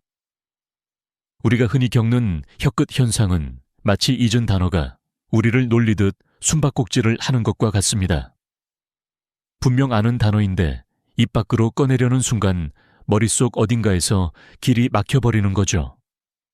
그런데 이 현상은 단순한 건망증이나 나이 탓만은 아닙니다. 실제로 젊은 대학생들, 여러 언어를 구사하는 통역사, 심지어 하루 종일 말하는 아나운서도 이런 경험을 한다고 합니다. 뇌는 단어를 사전처럼 줄 세워 저장하는 것이 아니라 연결망 속에 담아둡니다. 예를 들어 봄이라는 단어를 기억할 때 우리는 봄의 따뜻한 햇살, 꽃향기, 새들의 지저귐, 그리고 어린 시절 봄 소풍의 추억까지 함께 저장합니다. 그런데 이 연결망 중 한 고리가 약해지면 단어를 꺼내오는 길이 잠시 끊어집니다. 그 순간 아무리 혀끝에서 맴돌아도 단어는 쉽게 잡히지 않습니다. 이런 때일수록 조급해지지 않고 다른 경로로 돌아가는 지혜가 필요합니다. 실제로 많은 분들이 단어가 떠오르지 않을 때 허공을 바라보거나 눈을 감고 머리를 긁적입니다. 이건 뇌가 정보를 찾기 위해 내부 검색을 돌리는 행동이라고 합니다. 그런데 억지로 기억해 하며 머리를 쥐어짜면 뇌는 오히려 긴장 상태에 빠져 단어를 더 깊이 숨겨버립니다. 모래를 움켜쥘수록 더 빠져나가는 원리와 같습니다. 그래서 전문가들은 이렇게 조언합니다.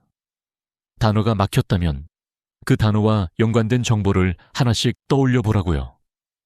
예를 들어 배우 이름이 생각나지 않으면 그 사람이 나온 영화, 드라마 장면, 함께 출연한 배우, 대사 한 줄 등을 먼저 떠올립니다.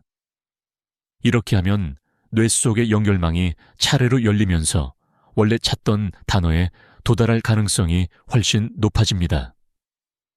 며칠 전 한 70대 어르신과 이런 경험을 나눈 적이 있습니다. 그분은 친구와 대화 중 음식 이름이 생각나지 않아 곤란해했다고 합니다. 그래서 제가 물었습니다. 그 음식이 국물 있는 건가요? 아니면 볶은 건가요? 그분은 국물이 있고 고기가 들어가고 갈비탕 하고 환하게 웃으셨습니다. 이렇듯 단서를 조금씩 되짚어 가면 단어는 마치 기다렸다는 듯 나타납니다. 또 하나, 이 과정을 더 쉽게 만드는 방법이 있습니다. 바로 말의 속도를 늦추는 겁니다. 우리는 생각이 완전히 정리되기 전에 말을 내뱉는 습관이 있습니다. 그러다 보면 단어가 막혀버리는 경우가 많죠. 말을 시작하기 전에 호흡을 깊게 하고 문장을 천천히 이어가면 뇌는 필요한 단어를 찾을 시간을 벌 수 있습니다. 하루 5분 이런 훈련을 해보시길 권합니다. 먼저 마음속에 떠오르는 물건이나 사람을 하나 고릅니다. 그리고 그 대상과 관련된 정보를 5가지 이상 말해보세요. 예를 들어 바다라면 파도 소리, 짠내, 모래, 갈매기, 해질녘 풍경. 이렇게 말하다 보면 잊고 있던 단어들도 자연스럽게 따라옵니다. 이 훈련은 단어 회상 능력을 높이는 데 매우 효과적입니다. 그리고 무엇보다 중요한 건 일상에서 단어를 자주 꺼내 쓰는 것입니다. 뇌는 자주 쓰는 단어를 앞자리에 두고 잘 쓰지 않는 단어는 깊숙이 넣어둡니다. 그러니 책이나 신문을 읽을 때 마음에 드는 단어를 소리내어 반복해 보세요. 혹은 가족과의 대화에서 평소 쓰지 않던 표현을 의도적으로 사용해 보시는 것도 좋습니다. 이렇게 혀끝 현상을 다루는 법을 익히면 갑작스러운 단어 공백에 덜 당황하게 됩니다. 그리고 대화의 흐름을 지키는 자신감도 함께 생기죠. 결국 중요한 건 완벽하게 기억하는 것이 아니라 기억의 문을 여는 다른 열쇠를 준비하는 것입니다. 그 열쇠가 하나라도 있으면 우리는 언제든 단어를 되찾을 수 있습니다. 손안에 늘 붙어 있는 스마트폰, 그리고 동시에 여러 가지 일을 처리하는 멀티태스킹. 편리하고 효율적으로 보이지만 사실 이 두 가지가 우리의 기억을 조금씩 갉아먹고 있다는 사실 알고 계셨나요?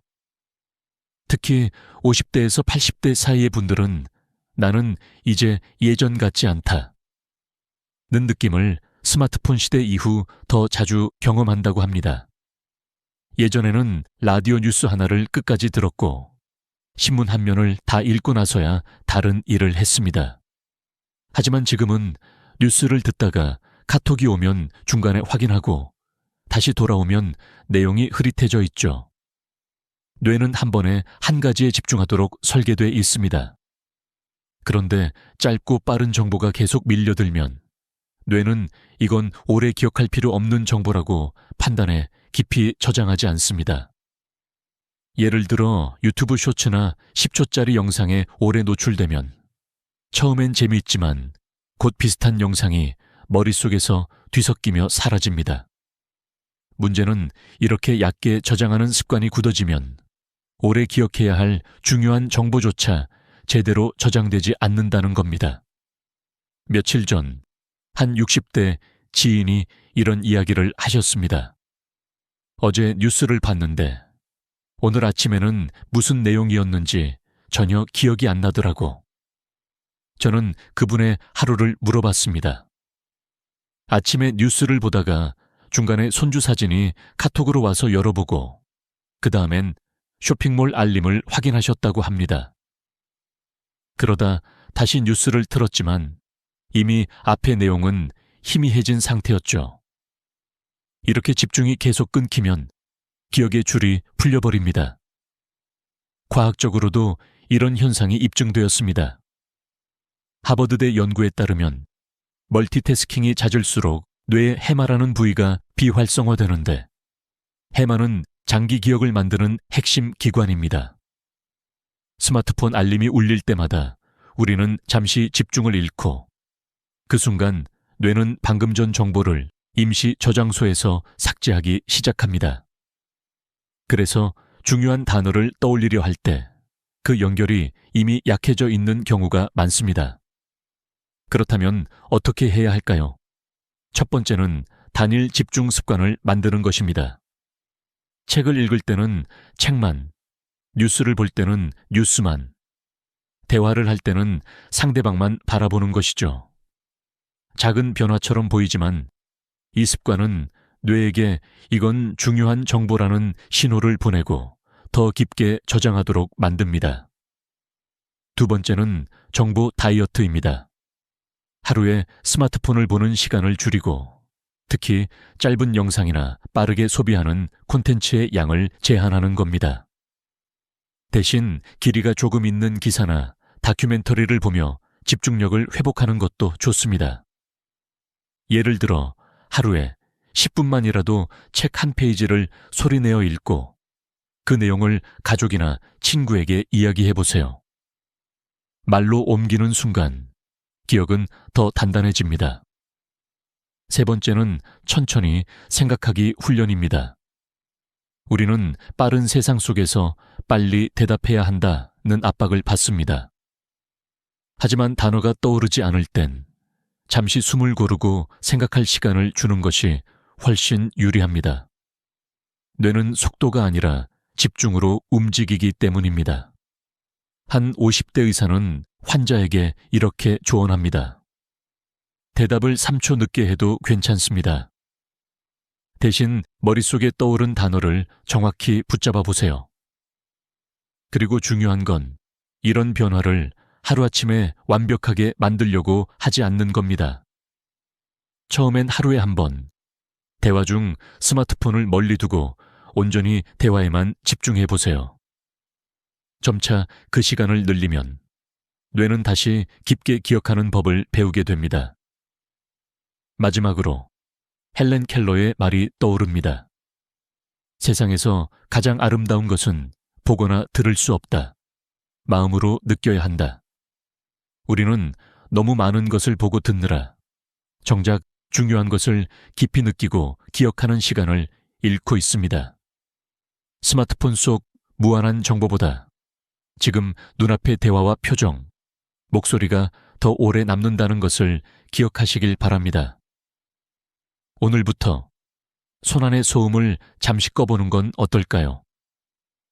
그 조용한 틈에서 잊고 있던 단어들이 다시 또렷하게 떠오를지도 모릅니다. 말을 하려는데 입속에서 단어가 맴돌다가 사라져버리는 순간 우리는 종종 이렇게 생각합니다. 아, 내가 나이를 먹어서 그렇구나. 하지만 그 이유 중 하나는 생각보다 단순합니다. 바로 그 단어를 오랫동안 사용하지 않았기 때문입니다. 뇌는 효율적인 기관입니다. 자주 쓰는 정보는 금방 꺼낼 수 있도록 앞으로 꺼내두지만 쓰지 않는 정보는 잘 안 쓰는 물건처럼 깊숙이 넣어두죠. 예를 들어 몇 년 전까지 자주 다니던 식당의 전화번호는 또렷하게 기억했지만 그 식당에 가지 않게 되자 금세 잊어버립니다. 매일 입력하는 집 비밀번호는 아무 생각 없이 누르지만 오랫동안 쓰지 않은 계좌 비밀번호는 기억이 가물가물하죠. 단어도 똑같습니다. 우리가 자주 쓰지 않는 어휘는 뇌 속에서 먼지가 쌓인 서랍 속으로 들어가 버립니다. 한국의 70대 김 할머니는 이런 이야기를 들려주셨습니다. 예전에는 친구들하고 시사 얘기, 드라마 얘기, 정치 얘기까지 다양하게 했는데 요즘은 늘 똑같은 사람들하고 같은 얘기만 하다 보니 단어가 단순해졌어. 같은 환경, 같은 대화 패턴이 계속되면 사용하는 단어의 폭이 점점 줄어들고 결국 기억 속 어휘 창고는 점점 비어 보이게 됩니다. 이 현상을 막으려면 어떻게 해야 할까요? 첫 번째 방법은 의도적인 단어 바꾸기입니다. 예를 들어 맛있다 대신 풍미가 깊다, 기분이 좋다 대신 상쾌하고 힘이 난다, 괜찮아요 대신 문제 없습니다 처럼요. 이렇게 조금 더 구체적이고 새로운 표현을 사용하면 뇌는 이 단어는 중요한 정보라고 판단해 다시 앞쪽에 저장합니다. 두 번째 방법은 소리내어 말하기입니다. 읽기만 하면 쉽게 잊어버리지만 직접 입으로 말하면 기억이 훨씬 오래 갑니다. 책을 읽을 때 한 문장이라도 소리내어 읽어보세요. 그리고 그 문장을 다른 말로 바꿔서 다시 말해 보십시오. 예를 들어 신문에 경제 회복 속도가 빨라지고 있다 라는 문장이 있다면 우리 동네 시장도 경기가 활기를 되찾고 있다처럼요. 세 번째 방법은 일상 속 말하기, 루틴을 만드는 겁니다. 제가 아는 60대 남성은 매일 저녁 TV 뉴스를 보며 3개의 새로운 단어를 적어둡니다. 그리고 그날 저녁 식사 시간에 그 단어를 넣어 가족과 대화합니다. 오늘 뉴스에 이런 단어가 나왔는데 이렇게 말하다 보면 그 단어가 몸에 배게 됩니다. 또 한 가지 흥미로운 방법은 감각을 이용한 단어 회상입니다. 예를 들어 꽃 이름이 생각나지 않을 때 그 꽃의 색, 향기, 계절을 먼저 떠올립니다. 이렇게 감각과 함께 단어를 불러내면 뇌의 여러 부위가 동시에 활성화되어 기억이 살아납니다. 혹시 지금 마음속에 내가 요즘 자주 쓰는 말이 떠오르시나요? 그 말이 지나치게 단순하다면 오늘 하루만이라도 의도적으로 바꿔보세요. 그리고 그 변화를 가족이나 친구에게 들려주며 대화를 나누세요. 아인슈타인은 배움을 멈추는 순간 우리는 늙는다고 말했습니다. 단어도 같습니다. 쓰면 쓸수록 더 선명해지고 안 쓰면 점점 희미해집니다. 새로운 단어를 배우고 그 단어를 생활 속에서 직접 써보는 것. 그것이 우리 뇌를 젊게 유지하고 대화 속에서 막힘없이 흐르게 하는 가장 확실한 비밀입니다. 그러니 오늘부터 단어를 입 밖으로 꺼내는 습관을 시작해 보십시오. 처음엔 조금 어색해도 어느새 그 단어들이 내 말 속에서 자연스럽게 흘러나오게 될 것입니다. 그것이 바로 말하기의 자신감을 되찾고 사람들과 더 깊이 연결되는 첫 걸음입니다. 말이 막히는 이유 중 또 하나는 생각하는 속도와 말하는 속도의 불일치입니다. 머릿속에서는 이미 이야기가 진행 중인데 입이 그 속도를 따라가지 못하거나 반대로 입이 너무 빨라서 생각이 차에 정리되기도 전에 밖으로 튀어나와 버리는 경우죠. 그 순간 단어가 비어버리면 대화의 흐름이 끊기고 머릿속은 순식간에 공백이 됩니다. 예를 들어 회의에서 발언할 차례가 다가왔을 때 머릿속에 전하려는 요점은 분명히 있습니다. 그런데 막상 말을 시작하니 중간에 단어가 생각나지 않아 그러니까 하며 뜸을 들이게 되죠. 상대방의 시선이 느껴지고 마음속에서는 빨리 말해야 한다는 압박이 밀려오면서 생각은 점점 더 뒤엉킵니다. 처음 만난 사람과 대화할 때도 마찬가지입니다. 어색함과 긴장이 겹쳐서 하고 싶은 말이 있어도 중간에 멈추게 됩니다. 이런 상황은 작업기억이라는 개념으로 설명할 수 있습니다. 작업기억은 머릿속의 임시 메모장과 같습니다. 필요한 정보를 잠시 저장하고 거기서 꺼내 쓰는 기능이죠. 하지만 이 메모장에는 용량이 있습니다. 한꺼번에 너무 많은 것을 담으면 일부 내용이 흘러내려 버립니다. 나이가 들수록 이 용량이 조금씩 줄어들기 때문에 한 번에 처리할 수 있는 정보의 양이 적어집니다. 그렇다고 해서 방법이 없는 건 아닙니다. 오히려 말하기 속도를 조절하고 문장을 구성하는 방식을 조금만 바꾸면 훨씬 수월해질 수 있습니다. 첫 번째 방법은 천천히 말하기입니다. 빠르게 단어를 찾아내려 애쓰기보다 한 문장을 끝까지 완성하는 데 집중하는 겁니다. 예를 들어 그게 뭐더라 하고 멈추는 대신 이건 이런 상황에서 자주 쓰는 물건인데 하며 설명을 이어갑니다. 이렇게 하면 뇌가 단어를 찾을 시간을 벌 수 있고 대화의 흐름도 유지됩니다. 두 번째 방법은 문장 길게 이어가기입니다. 단어가 막혔다면 거기서 멈추지 말고 주변 설명을 붙여 문장을 확장합니다. 예를 들어 드라마 제목이 생각나지 않는다면 작년에 많이 화제가 된 드라마인데 가족 이야기를 다뤘어요. 처럼요. 이 방식은 뇌가 자연스럽게 단어를 찾아낼 수 있도록 돕습니다. 세 번째 방법은 중요한 자리에서의 사전 연습입니다. 발표, 회의, 가족 모임 등 긴장이 예상되는 상황에서는 미리 핵심 단어와 문장을 적어보고 연습하는 겁니다. 한 70대 어르신은 모임 전에 메모지에 말하고 싶은 내용을 적어두고 도착해서 차를 마시며 그 내용을 소리내어 읽는 습관을 들였다고 합니다. 덕분에 말이 막히는 일이 줄어들었다고 하죠. 네 번째 방법은 한 번에 한 가지 생각에 집중하기입니다. 이야기를 하면서 다음 주제나 다른 걱정을 동시에 떠올리면 작업 기억이 과부에 걸립니다. 지금 하고 있는 말에만 집중하면 단어 회상이 훨씬 빨라집니다. 이 방법들을 실천하면 머릿속이 하얘지는 순간이 확연히 줄어듭니다. 그리고 그 변화는 생각보다 빨리 나타납니다. 처음엔 조금 어색할 수 있지만 차분히 속도를 조절하는 습관이 자리 잡으면 말이 더 매끄럽게 이어지고 단어를 찾는 시간도 짧아집니다. 빠르게 가려면 오히려 돌아가라는 옛말처럼 말도 그렇습니다. 천천히 한 걸음씩 나아가야 더 멀리, 더 안정적으로 갈 수 있습니다. 그러니 다음번에 말이 막히는 순간이 온다면 숨을 고르고 한 문장씩 이어가 보십시오. 그 순간 뇌는 다시 흐름을 찾게 될 것입니다. 말을 하려는데 갑자기 머릿속이 하얘지고 방금까지 생각했던 단어가 순식간에 사라지는 순간. 이상하게도 이런 일은 중요한 자리일수록 더 자주 찾아옵니다.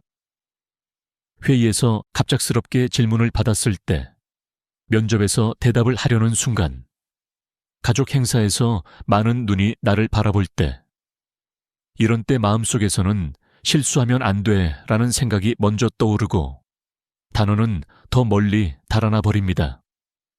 이 현상은 불안과 스트레스가 뇌의 정상적인 작동을 방해하기 때문에 발생합니다. 뇌의 전두엽은 단어를 조합하고 문장을 만드는 핵심 역할을 하는데 긴장이 높아지면 이 부위의 기능이 둔해집니다. 대신 감정을 담당하는 편도체가 활성화되어 뇌는 지금 중요한 건 단어가 아니라 생존이라고 착각합니다. 그러면 단어를 찾는 일은 뒤로 밀리고 도망갈지 방어할지만 판단하게 되는 것이죠. 저는 얼마 전 60대 후반의 한 어르신이 발표 도중 말을 잇지 못해 당황하던 장면을 기억합니다. 준비했던 내용이었지만 많은 사람들의 시선과 빨리 말해야 한다는 압박이 겹치자 그분의 머릿속은 텅 비어버렸습니다. 나중에 그분은 이렇게 말했습니다. 그 순간 머릿속에서 무슨 단어를 찾고 있었는지도 기억이 안 나더라고. 그렇다면 이 불안의 올가미에서 벗어나려면 어떻게 해야 할까요? 첫 번째는 호흡입니다. 긴장하면 호흡이 얕아지고 빨라집니다. 이때 심호흡을 깊게 하면 뇌에 충분한 산소가 공급되고 전두엽의 기능이 회복됩니다. 4초 동안 숨을 들이마시고 6초 동안 천천히 내쉬는 세6호흡법을 해보세요. 단 몇 번만 반복해도 심장이 진정되고 생각이 또렷해집니다. 두 번째는 키워드 회상입니다. 완벽한 문장을 떠올리려 하지 말고 전하고 싶은 핵심 단어 하나만 먼저 기억해 보세요. 예를 들어 건강검진이라는 키워드만 떠올려도 관련된 문장들이 자연스럽게 따라옵니다. 세 번째는 시선 조절입니다. 불안은 시선에서 시작되는 경우가 많습니다. 발표 중에 모든 청중의 눈을 마주보려 하면 긴장이 커집니다. 대신 편안한 표정을 짓는 한두 명의 얼굴이나 벽 한쪽을 바라보며 말하세요. 이렇게 하면 시선에 대한 압박이 줄어들고 생각이 덜 꼬입니다. 네 번째는 작은 성공 경험 쌓기입니다. 사람은 성공 경험을 반복할수록 자신감이 쌓입니다. 하루에 1분씩 거울 앞에서 짧은 이야기를 해보세요. 처음엔 혼자, 그 다음엔 가족 앞에서, 그리고 작은 모임에서. 단계적으로 말하는 경험을 늘리면 긴장 상황에서도 뇌가 평소대로 작동하기 시작합니다. 마지막으로 스스로를 탓하지 마십시오. 불안과 스트레스는 누구에게나 찾아오는 자연스러운 반응입니다. 중요한 건 그 반응을 다루는 방법을 아는 것입니다. 단어가 잠시 떠오르지 않아도 그건 실패가 아니라 잠깐 쉬어가는 신호일 뿐입니다. 여기서 제가 드리고 싶은 한 가지 실천표가 있습니다. 7일 실천표입니다. 1일차, 하루에 1분 거울 앞에서 말하기 연습. 2일차, 오늘의 키워드. 한 개 정하고 하루에 3번 사용. 3일차, 스마트폰 없는 10분 대화. 4일차, 4-6호흡법, 5회 반복. 5일차, 새로운 표현, 한 개를 배우고 말에 적용. 6일차, 3분간 지난 추억 이야기하기. 7일차, 스스로의 변화 기록하기. 이렇게 작은 습관만 유지해도 머릿속이 하얘지는 순간이 줄어들고 대화가 훨씬 부드러워질 것입니다. 오늘의 교훈은 이것입니다. 단어가 떠오르지 않는 순간은 우리를 부끄럽게 하려는 것이 아니라 잠시 멈춰 숨을 고르고 다시 힘을 내라는 뇌의 신호입니다.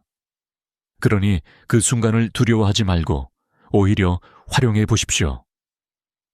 오늘 영상이 마음에 드셨다면 소중한 분들께 공유해 주세요.